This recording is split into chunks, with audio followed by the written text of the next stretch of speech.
the biggest, challenge with the CEO is that they can get really impatient, and with good reason. Time is money. When you're a CEO, you're trying to do things, et cetera. And they underestimate getting people involved, the time it takes to get people involved. What I will say is if they do get people involved early on, it pays off. It's faster in the long run.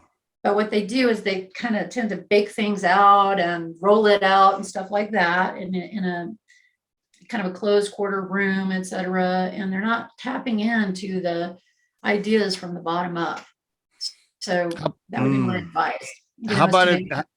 How about some quick tips for an incoming CEO where the original founders have run the business, or maybe it was a family business, family original founders, and now all of a sudden this outsider's coming in. Yeah, well, you always underestimate. Here's the thing. I was working with a CEO like this, and he had been baking everything off, with his co-founder and stuff like that. And then he brought in new team members, and they were doing this big, kickoff meeting and helping everybody get on the same page.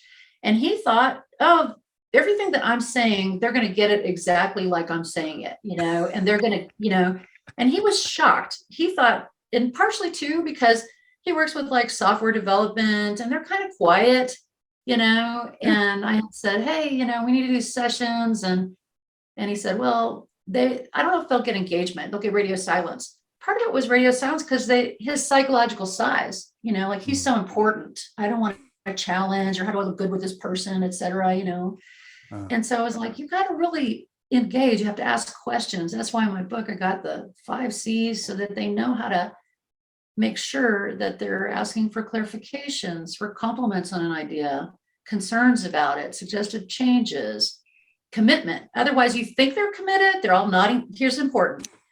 Nodding heads like you're doing right now does not mean anything. It doesn't mean I understand.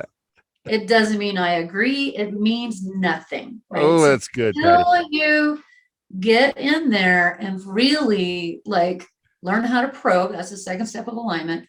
Then you'll see, oh, now they got it. So that you're not like, oh, you have that joke, like my boss told me, bring a rock. So I brought a rock. It's not that rock, right? And it's because they don't take the time to make sure that the person understands what kind of rock. And